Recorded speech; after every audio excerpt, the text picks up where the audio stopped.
Salve, salve nação! Saudações rubro-negras! Foi um amasso sim, cara. Se você viu 1-0, tá, o placar foi magro, mas o Flamengo amassou o Vasco, galera. Foram 32 finalizações contra uma do Vasco. Foram 13 ou 14 escanteios contra 0 do Vasco.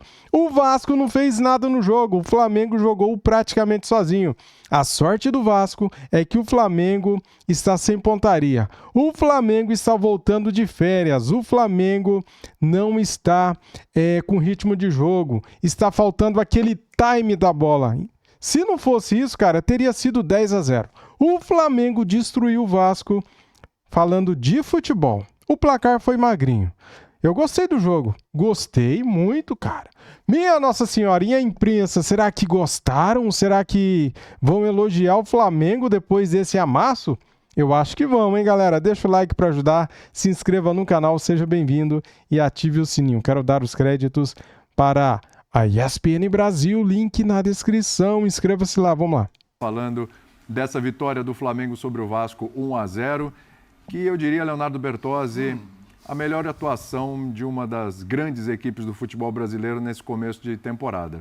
Não vi Palmeiras, não vi Corinthians, não vi São Paulo, não vi Santos, não vi Botafogo, Vasco, Fluminense, Atlético Mineiro, Cruzeiro, Inter, Grêmio, Bahia, ninguém. Não vi ninguém jogar, não é ainda aquele futebol top do Flamengo, nem poderia ser, mas não vi ninguém jogar com algum entrosamento, essa memória de jogo que o Flamengo apresentou hoje. É verdade. Tudo bem, William? Boa noite. Tudo bem? Boa noite, boa noite, boa noite, Léo. Fã de esporte, prazer estar com vocês por aqui. Thank you. Temporada vai começar, né?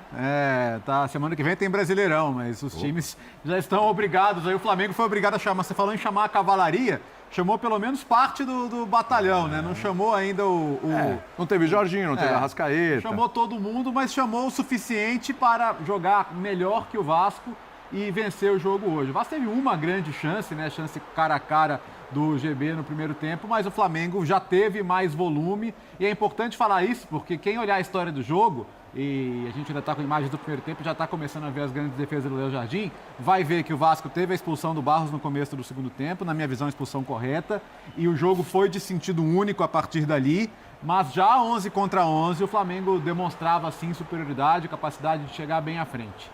Vamos colocar todos os asteriscos? Vamos. O Vasco jogou uma final um mês atrás. O Vasco não está fisicamente em condições de competir, isso ficou muito claro.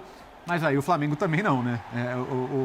Os jogadores do Flamengo, no final do ano passado, estavam fora do país, viajando, enfim. Nenhum dos dois times está no ideal para jogar um clássico. Até por isso, eu acho que foi um jogo que... eu acho que foi melhor que todos os clássicos, os poucos clássicos que a gente teve em São Paulo, por exemplo, nesse começo de temporada. Eu acho que foi um bom jogo, acho que foi um bom entretenimento da noite de quarta-feira, se você souber dimensionar as expectativas. Muito. Então, eu acho que o nível que o Flamengo é capaz de entregar pelo elenco que tem é isso, né? Mesmo sem ritmo, mesmo sem entrosamento, tem jogadores muito acima da média, como esse gol do Carrascal aí demonstra, né? Pode ir, Pedrão, você tá com uma vontade danada aí, vai lá. Só completei que o Léo falou de um bom entretenimento, eu achei muito e a gente já sentamos aqui nessa bancada algumas vezes esse ano, né? Jean, Birner, Léo, você, William. E quase sempre a gente está aqui lamentando o nível técnico, lamentando erros, lamentando isso de temporada. E hoje você conseguiria assistir ali uma boa parte do jogo e não necessariamente lembrando que era o primeiro jogo desse time principal do Flamengo no ano. Eu vou até um pouquinho além. Eu fiquei muito surpreso positivamente com o Flamengo, especialmente no primeiro tempo. E para a gente não ficar pautado pelo lance da expulsão, que eu acho que vai fazer barulho para o vascaíno, que acha que foi um frame ali do pisão, mas que pode ter sido uma tropeção. Eu acho que esse tipo de expulsão está acontecendo no Brasil, mas não me convence 100%. Agora, fora isso, antes da expulsão, o Flamengo já era muito superior.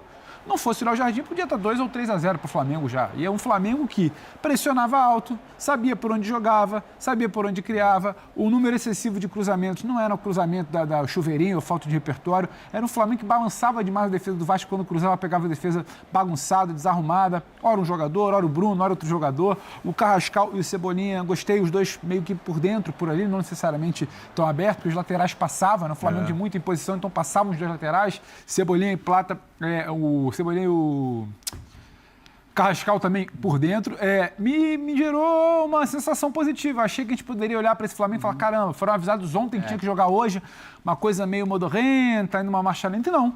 E aí eu fiquei com a dúvida no intervalo. E o segundo tempo, será que vai aguentar o ritmo? Só que no segundo tempo ele vem com Pedro, Samuel Lino, Luiz Araújo, Alexandre, Léo Ortiz para trocar na zaga. Aí vira brincadeira, poderia ter feito até mais gols. Acho que tem questões técnicas, por exemplo, uma bola do Pedro ali no final do jogo, que ele domina, um gesto que ele faz muito bem, costumeiramente ele domina para girar. Ele perde um pouquinho ali o domínio da bola, perde um pouquinho o tempo, acho que ele também se assusta porque não imaginou que a defesa está tão aberta. Coisa de ajuste de início de temporada, mas é um Flamengo que sabe encontrar os caminhos, está recente. E muito bom que o Felipe Luiz ficou, né? Porque o Felipe Luiz também sabe exatamente onde dosar, onde explorar, o que ele queria. O Emerson Royal acho até um pouco melhor do que já esteve em outras aparições. Não terminou o ano bem, terminou o ano embaixo com a torcida, apesar de todos os títulos que o clube conquista. Achei ele bem. Hoje, quando o Flamengo girava muito para a direita para balançar essa zaga, me surpreendi positivamente. E o Vasco, que é muito inferior tecnicamente ao Flamengo, um elenco mais curto, opções técnicas piores, tranquilo. Em algum momento até que no que se propõe a fazer, que era quando conseguir escapar, teve também muitos erros técnicos do GB, que acabou saindo ali. O GB teve uma oportunidade. Ele sai em virtude da expulsão até, né, naquele momento. O Vasco conseguiu escapar em alguns momentos do primeiro tempo, pouco, mas escapou e criou chances boas até. Então, dentro do que poderia fazer também no primeiro tempo, gerando esse entretenimento que o Léo cita. Uma boa noite de futebol, de tantas noites que a gente vira e fala erro técnico, falta de entrosamento, teve que rodar o time. E daqui a pouco acho que a gente vai entrar no debate a ordem de cima para baixo do BAP acabou dando resultado. Vamos chegar lá, que o próprio Boto assumiu aí em entrevista antes de começar a partida também, né? Citou vários personagens aí que a gente vai pautar aqui durante o Linha de Passe, porque como terminou o ano do Cebolinha, como começa esse, Cebolinha que podia estar envolvido em alguma transação, envolvendo o Emerson Royal também, que terminou um ano muito mal, muito cobrado pelo torcedor e tudo, tem um bom primeiro jogo aí nessa temporada, tem muita coisa pra gente conversar, mas aí, Birner, no seu boa noite eu te pergunto, o Flamengo já começou a temporada à frente dos outros? Tudo bem? Bom, mais uma vez cumprimentando todo mundo. Ele começa à frente por causa do elenco, pela manutenção do treinador. Isso é importante também. Começa à frente porque é a primeira vez que usa o time titular. Um time titular não, jogadores titulares. Acho que dosando, porque talvez ele vai começar a usar um pouco mais, uma parte no primeiro tempo, outra parte no segundo tempo, já promovendo uma disputa por posições, porque no Flamengo ninguém vai ter posição cativa na equipe. Eu acho que começar num clássico e ganhar o clássico com o volume de jogo que o Flamengo teve, transformando o goleiro adversário no principal jogador da partida, mostra que o Flamengo começa à frente das outras equipes. Não significa que ele vai fazer todos os jogos bons. A gente sempre fala Tem outro clássico no fim de semana. É impossível no futebol brasileiro um time ter estabilidade, mas, como o Pedro disse, para o primeiro jogo, e aí eu já estou pensando na final da Supercopa, Birner, olha a sequência. Ele jogou hoje contra o Vasco, pega o Fluminense no final de semana, estreia contra o São Paulo no Brasileiro no outro meio de semana, e no outro final de semana, né, tem o jogo contra o Corinthians. E na outra rodada do Campeonato Brasileiro pega o Inter, depois do Corinthians, dia 4 de fevereiro. Você fala de rodar primeiro e segundo tempo. Eu não acho a Supercopa a coisa mais importante do mundo. É bacana. Mas para mim ela é, por exemplo, mais importante que o estadual, e é um jogo contra o Corinthians. Então, já pensando nisso, olhando um pouco para frente, e olhando o estágio do Corinthians, e olhando o estágio das outras equipes do estadual carioca, eu acho que o Flamengo começa um pouco à frente dos outros. Quando você me pergunta sobre isso, sendo bem detalhista, talvez olhando já o começo do Brasileiro, que é daqui uma semana, Palmeiras também, se quiser competir, apesar da goleada de ontem, eu acho que vendo que o Palmeiras produziu no começo, imagino que vai começar jogando bom futebol também. Olhando para frente e para frente. E o Cruzeiro abaixo, tá? Para pegar os três favoritos do Campeonato Brasileiro. Não, perfeito. Jean, porque... Por enquanto. Até pegando esse gancho aqui do Birner, olhando logo ali, né? Tão lá na frente, é logo ali. Já é o final de semana, já é o próximo meio de semana, já é o outro final de semana. E vendo os adversários, estou aqui o Cruzeiro, lembrou bem, me parece que aí o Flamengo já vai começar as suas competições um passinho à frente. A gente não sabe o que vai acontecer lá na frente. Mas do que a gente viu até agora nesse curto espaço de temporada, a gente estava até falando na redação, né? Até o jogo tá legal, o jogo tá bom e o Flamengo até acima das expectativas. É isso aí. Boa noite, William. Boa noite a todos. Então, o jogo foi muito legal, foi divertido, como disse o Bertozzi. Foi um banho do Flamengo e talvez até surpreendente para o que o jogo apresentava, né? Como um time começando seu primeiro jogo da temporada e tal. E é verdade, o Flamengo já com seu elenco principal, não com seu time principal, mas muita gente imaginava que pudesse ser metade de jogadores do Sub-20 e metade dos titulares, do elenco principal, coisa que eu acho que não faria sentido nenhum, porque aí você correria o risco do mesmo jeito, né? E ao passo que quando você coloca os caras todos do elenco principal, ainda que não os principais jogadores do elenco principal, e a gente está tão acostumado a elogiar o elenco do Flamengo que a gente sabe que se tiver 11 ou 10 que sejam do elenco principal... Vai ser um bom time. Vai ser um bom time. Pode não ter o Arrascaeta, pode não começar com o Pedro, pode não ter o Jorginho, que ainda assim vai ser um bom time como era. Mas acho que começar do jeito que o Flamengo começou, e eu me refiro até ao primeiro tempo, que talvez tenha sido até melhor do que o segundo, né? Porque acho que atribuir a expulsão do Barros à vitória do Flamengo não faz sentido a partir do momento que o primeiro tempo já foi um primeiro tempo, exceção feita a esse lance, já foi um primeiro tempo de domínio absoluto do Flamengo. Então, sim, foi um grande jogo do Flamengo, foi uma belíssima primeira atuação, mesmo com o time todo mesclado, e eu concordo com tudo que você falou, mas não tem absolutamente nada a ver com o jogo de hoje. Eu acho que quando a gente faz as avaliações para início de temporada, né, sobre forças, sobre quem começa mais forte, quem começa menos forte, a gente não olha para os estaduais, ainda mais estaduais, ainda na sua fase inicial, para avaliar quem começa mais forte ou quem começa mais fraco. Que é o único parâmetro que a gente tem por enquanto. Isso, mas acho que é um parâmetro de pouca valia, assim. Eu acho que, no fim das contas, se a gente diz que o Flamengo... e o Birner falou, o Palmeiras e o Cruzeiro começam forte no Brasileiro. Eu ainda acho que o Cruzeiro é uma coisa que a gente Cruzeiro precisa... é uma dúvida.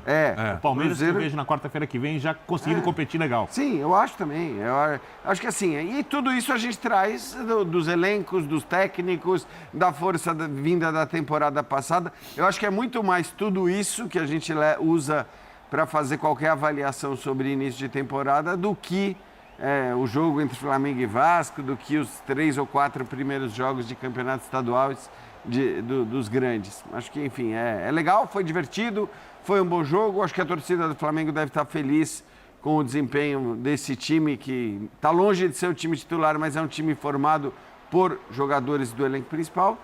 Deve estar muito feliz com o desempenho do elenco no jogo, mas não é isso que torna o Flamengo mais ou menos favorito para o começo da temporada. Ele já era favorito. Exatamente. Sem jogar, ele já era favorito, né? É isso. Ainda mais trazendo o que trouxe do ano passado e, evidentemente, é um time que vai ainda ter reforços.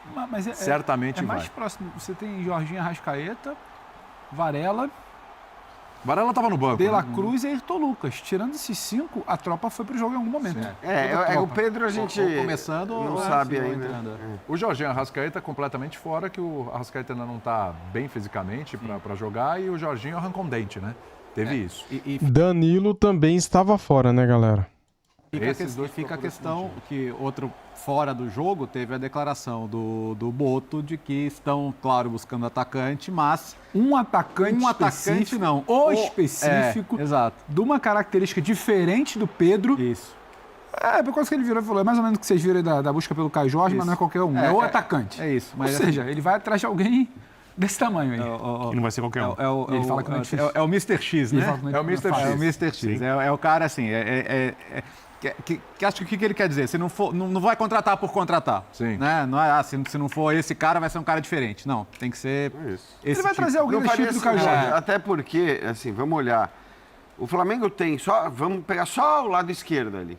Uma disputa, né, entre 3 jogadores de alto nível. Eu estou tirando o Bruno Henrique dali, né? Já tô Bruno tirando... que quase faz o centro quando o Pedro não está. Exato, que faz o centro quando o Pedro não está e que pode até ser uma opção para lá. Então, de fato, acho que é isso. O Flamengo tem que dar o tiro onde ele sabe que é algo que vai fazer diferença. Porque trazer mais opção pro Felipe Luiz não faria sentido. Tem necessidade. Se você traz um cara que é uma opção tática, que foi o que ele falou, e aparentemente um nome muito grande, um nome muito pesado, aí é outra história. Eu acho que o Flamengo tem desafios assim um pouco diferentes de 90% dos times da elite do futebol brasileiro.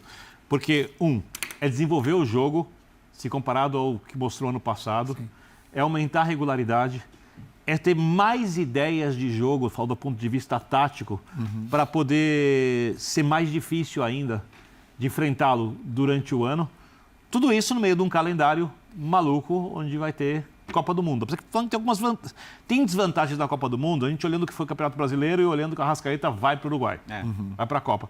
Por outro lado, quando você pensa que o Jorginho não vai para a Copa, o Saúl não vai para a Copa, o Eric, Chile, não se classificou para a Copa. Também não vai. Talvez essa paralisação para a Copa do Mundo, dependendo de como o Flamengo tiver de elenco, não seja uma coisa assim tão complexa. Então, eu acho que esse planejamento, olhando o potencial do Flamengo e executá-lo direito, deve ser o maior desafio do Felipe Luiz. Não fazer o time jogar bem. O time vai jogar bem. Você não imagina o Flamengo em 6º lugar no Brasileiro, Flamengo mal nos principais campeonatos. Isso é muito óbvio que não vai acontecer. Então, os desafios do Flamengo são diferentes, por exemplo, dos desafios de todos os paulistas, com exceção do Palmeiras, diferente dos 2 times do Rio Grande do Sul. Os de Minas até podem fazer alguma coisa. O Cruzeiro a gente espera muito. O Atlético tem jogadores para fazer bastante, só que a gente não tem a menor ideia se vai conseguir ou não vai. É maior incógnita entre os times que têm jogadores que resolvem jogos aí. Então, assim, eu acho que os desafios do Flamengo são um pouco diferentes da maioria das equipes. E isso também já coloca o Flamengo num outro patamar. Sim, sim. Porque tem time que tem que se construir para fazer um Campeonato Brasileiro razoável. O do Flamengo vai ser, no mínimo, muito bom. Mas tem que ser campeão contra... Aí, eu sei, eu tô vendo aqui no YouTube muita gente, porque eu quero que o flamenguista, quero que o Abel fique, não, porque o Abel não sei o quê. Fica, Abel. Assim, eu entendo a provocação, eu entendo que faz parte do futebol. Eu entendo até que o Palmeiras, de repente, passe outro ano sem ganhar campeonato, mas é um clube a ser temido. Não dá para olhar o Palmeiras e falar assim, não, ao contrário. O Palmeiras é muito... O Palmeiras jogando mal ano passado, em boa parte do ano, fez uma pontuação sensacional no Campeonato Brasileiro e podia ter conquistado o título se não fossem ali as rodadas finais quando tropeçou contra equipes menores. Ou seja, eu diria que dentro do elenco do Flamengo eu tenho absoluta certeza que o respeito é enorme e o torcedor pode tirar onda à vontade. Porque o Palmeiras tem um espírito extremamente competitivo, né? Vem do espírito do seu treinador, por exemplo, né? Que contagia ali todo mundo, né? Ele consegue incutir isso bem na cabeça dos jogadores.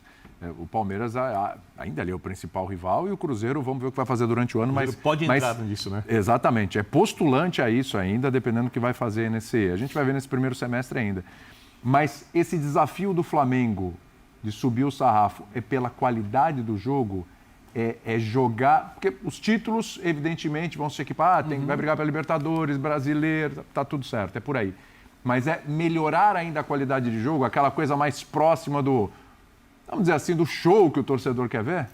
Putz, eu acho que a gente nunca saiu do debate de 2019, né? Da idealização, daqueles meses história do DNA e tudo. Caramba, o Flamengo já teve agora já conseguiu até ter uma temporada igual, né? Em termos de resultados. E manteve o treinador. O Luiz não idealiza esse tipo de jogo. Então, eu acho que assim, eu acho que é melhor do que você criar uma idealização de espetáculo, porque isso é muito difícil você concretizar no nosso calendário.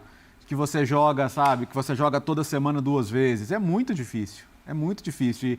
E naquele ano especificamente, vamos lembrar, o Flamengo sai da Copa do Brasil, então ele tem 2 competições, mas não tem a terceira. Aqui o Flamengo vai focar em tentar chegar em tudo, sabe? Vai ter pausa no meio do ano, então até lá é jogo atrás de jogo. Eu acho que ele tem que focar mais em regularidade do que em espetáculo, em perfeição, que é inatingível. Ele tem que pensar em ter todo mundo bem, em jogar bem sempre, em já começar forte o brasileiro, para não ter que depois correr atrás, para ter que se recuperar de um começo mais complicado. Mas eu acho que assim, eu acho que o Flamengo parte de um sarrafo já muito alto. Eu não sei se quem tem que correr atrás são os outros. Eu achei hoje um dia bem preocupante. Quem torce contra o Flamengo.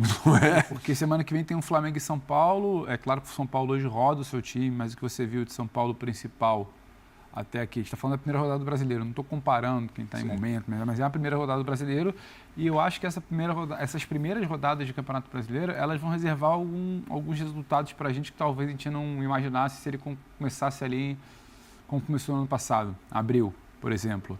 Eu acho que vai ter um pouco mais de surpresa por questões que a gente viu ontem. Um Palmeiras que às vezes pode ser surpreendido por um time bem organizado, com dificuldade para atacar. Não é tomar 4-0 de alguém, mas um jogo que ele vencesse em condições normais, talvez início de temporada, tentando entender o que é. E eu acho que vai ter menos surpresas em jogos do Flamengo. Então, é um Flamengo que vai olhar de novo com carinho para esse Campeonato Brasileiro e talvez dê uma esticada ali, que aí quando chegar ali em abril para falar de Libertadores, ele esteja numa situação até razoavelmente ok, boa, primeira, segunda, você está contágio não, mas vai estar se mantendo ali para dar um tiro final em algum momento, como acontece em competições. E isso que me chamou a atenção, porque eu ficava com uma dúvida de como é que esse time vai reagir hoje, uma decisão institucional ontem, os jogadores são avisados para entrar em campo hoje, na tarde de ontem, e tudo isso impacta a programação, a sua cabeça, como você está concentrado naquela semana para aquele jogo, e não. Um Flamengo de muita pressão, de saber o que está fazendo, encaixar sua pressão, dificultar muito para o Vasco. O Birner falou, eu acho, de consolidar sistema e testar opções de jogo. Um Flamengo que girou uma bola numa velocidade hoje para pegar a defesa do Vasco bagunçada para cruzar, como eu falei aqui no comentário inicial, que eu não vi exatamente em todos os melhores momentos do Flamengo no ano passado. E eu vi um Flamengo que criava muito, perdia muitas chances, mas criava a partir de muita velocidade também. O Arrascaeta, pifando, distribuindo. Então achei interessante. Já não é algo que foi trabalhado em um dia ou em 10 dias ou em uma semana. Mas algo que foi tentado ser feito. O lado esquerdo do Vasco é muito frágil, mas que aconteceu. Então, assim, é uma boa notícia para o Flamengo e uma péssima para quem já vai precisar semana que vem olhar e falar: poxa, meu time tropeçou aqui, talvez já tenha que começar a secar o Flamengo. Não vai ser tão fácil, imagino, por enquanto, secar esse Flamengo. Concordo com o Pedro Ivo, galera. Péssimas notícias para os secadores. Ihu, Mengão amassou o Vasco. Galera, temos aqui as atuações. Vamos ver quem foi bem aqui. Carrascal, Léo Pereira e Cebolinha são os melhores em vitória do Mengão. Vamos ver aqui então esse ranking de atuação do GE. O Rossi nem sujou a roupa, galera. Nota 6. Emerson Royal foi bem hoje, hein, cara? Acho que foi um dos melhores jogos do Emerson Royal com a camisa do Flamengo. Nota 7. Vitão teve uma boa estreia. Nota 6. Léo Pereira, um dos melhores em campo. Nota 7.5. Bem seguro, né? Tranquilão. Daniel Salles. Boa surpresa, grata surpresa. Gostei dele, cara. Foi um dos destaques do primeiro tempo, como fala aqui, né? Mesmo jogando fora da sua posição, lateral direito apoiou. Lateral direito jogando pela lateral esquerda, hein, galera? Apoiou bem o ataque e criou boas chances, porém, perdeu na corrida para Paulo Henrique na melhor chance do Vasco. Mas só foi aquilo também, né, galera? Não fizeram nada. Boa nota aí do Daniel Salles, 6.5. O Alexandro entrou no segundo tempo no lugar do Daniel Salles, 6.5 também. Tá equilibrado, né? Eric Pulgar, um dos melhores em campos também, nota 7. Léo Ortiz entrou no finalzinho do jogo, aos 40 minutos do segundo tempo, não teve nota. Everton Araújo, bem seguro, fez um bom jogo, nota 6. Carrascal, um dos melhores em campo, ou melhor em campo, né? Nota 8. Joga muito, hein? Joga demais. Luiz Araújo, 6.5, entrou no segundo tempo para dar novo fôlego. Cara. O Flamengo tem um elenco espetacular, né? Já o Gonzalo Plata teve uma nota 7, fez um bom jogo também. Se movimenta muito, ajuda muito na marcação, né? Só precisa finalizar bem, só precisa melhorar na finalização. Mas o resto ele faz bem. Bruno Henrique, nota 6.5. Saiu para a entrada do Pedro. É isso aí. Pedro, nota 7. Cara, o Pedro se movimentando bastante, né? Teve algumas chances de fazer o gol e perdeu. Teve hora que o zagueiro tirou, ele finalizou, o zagueiro tirou. Teve hora que teve outras finalizações dele que a bola desviou, né? Nota 7 para o Pedro, foi bem também. Cebolinha jogou muito bem, nota 7.5, criando, se movimentando bastante, dando opção, né, na profundidade. Nota 7.5 para o Cebolinha. Samuel Lino, 7. Felipe Luiz, 7.5. Tá aí, meus amigos e amigas. Dê suas notas aqui também, fique à vontade, comente o que você achou do jogo. Eu achei que foi um jogo surpreendente. O Flamengo me surpreendeu. Eu achei que o Flamengo fosse morrer no segundo tempo e isso não aconteceu. O Flamengo aguentou firme e forte o jogo todo, cara. Lógico, né? Teve as substituições, porém me surpreendeu positivamente. Gostei do que eu vi, galera. Esse Flamengo vai dar trabalho. Eita, coisa boa. Tô feliz, cara, com o que eu vi. O mais importante da noite foram os 3 pontos. Foi o que eu vi em campo.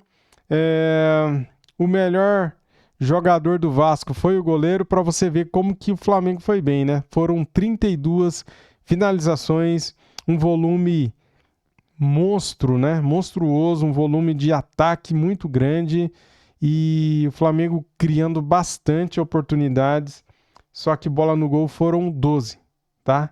Só que o Flamengo precisa melhorar nas finalizações, mas tirando isso tá tudo massa, tá tudo top. Muito bem, dito isso, muito obrigado a todos, saudações e até mais. Fui!